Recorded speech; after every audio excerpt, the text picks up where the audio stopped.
Welcome to Alive with Amanda. We're going to be talking about burnout today because this is a very important topic, especially as so many practices are full. And I'm hearing from therapists that they're not really sure, what to do with the referrals that they're getting, or they're starting group practices. And I know that that can feel burdensome. So I just want to touch in with everybody and talk about burnout.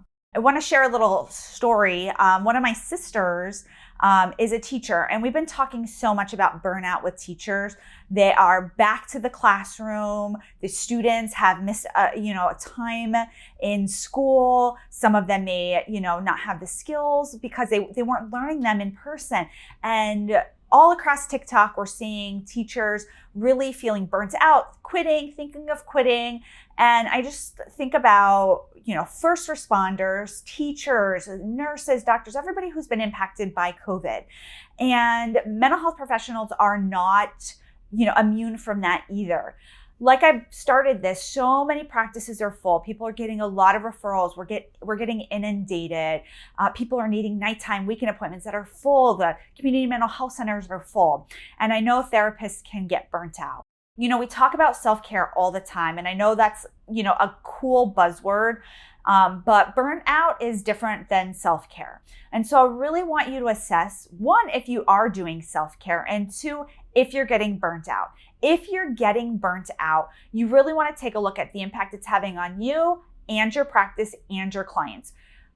We all think that our clients may not notice when we're stressed out or when we're burnt out, but they probably do. That doesn't mean that you're a bad clinician or that you can't hide it or that you're effective.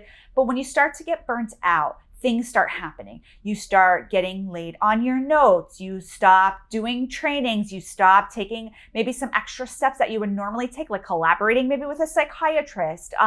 There's a lot of things that I know that I do. When I start to get burnt out, it's like I go into autopilot and then I forget about like all the other things that I have to do and that I have going on. And I just kind of get into like almost like a fugue state where it's like I just have like a tunnel vision to like what's happening, and then I'm missing all the other pieces, and that's not fun for me, and it's not fun for my clients. And so if you're feeling burnt out, I really want to take a look at, are you working with the kinds of clients that you like working with? Are you working the hours you like to work with? Are you working in the setting you want to work with?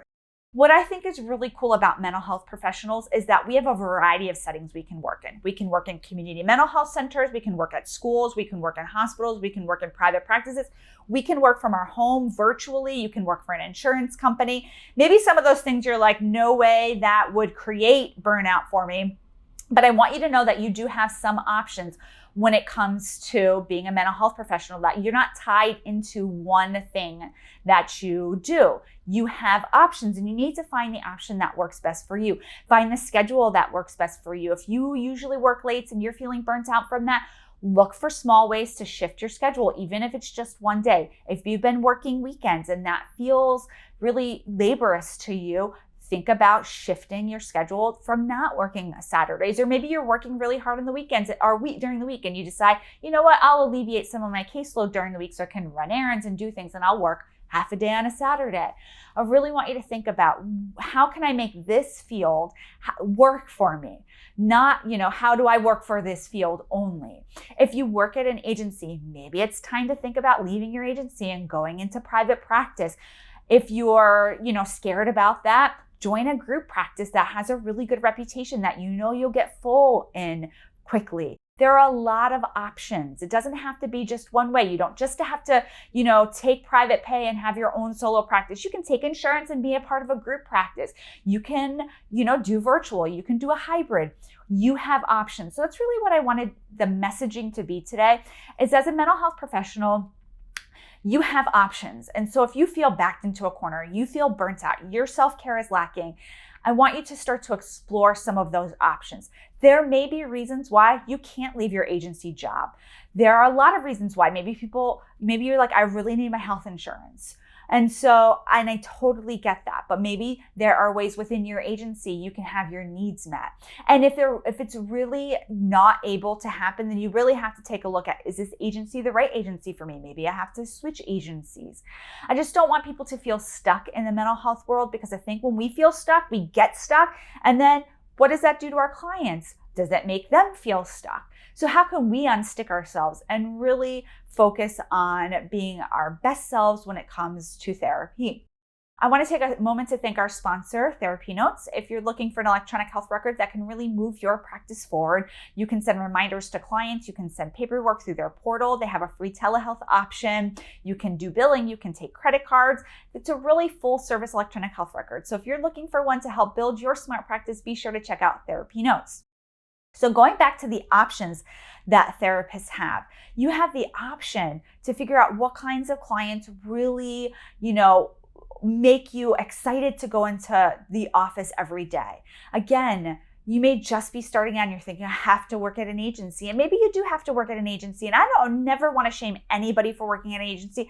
I think agency work is so valuable. Even though my agency work was stressful, just like everybody else's, I learned how to write notes and reports so efficiently and so effectively and write treatment plans that were really helpful and pass audits and look for small details in charts and work as a team and get supervision with other people. I learned so much from an agency. I never look back and say, I wish I didn't work there. I am grateful for that time. I'm also grateful that I left when I left. I was licensed, I had experience, I was ready. And so if you work at an agency and you feel like I'm going to be in this agency forever, I'm never going to be able to leave, that is not true.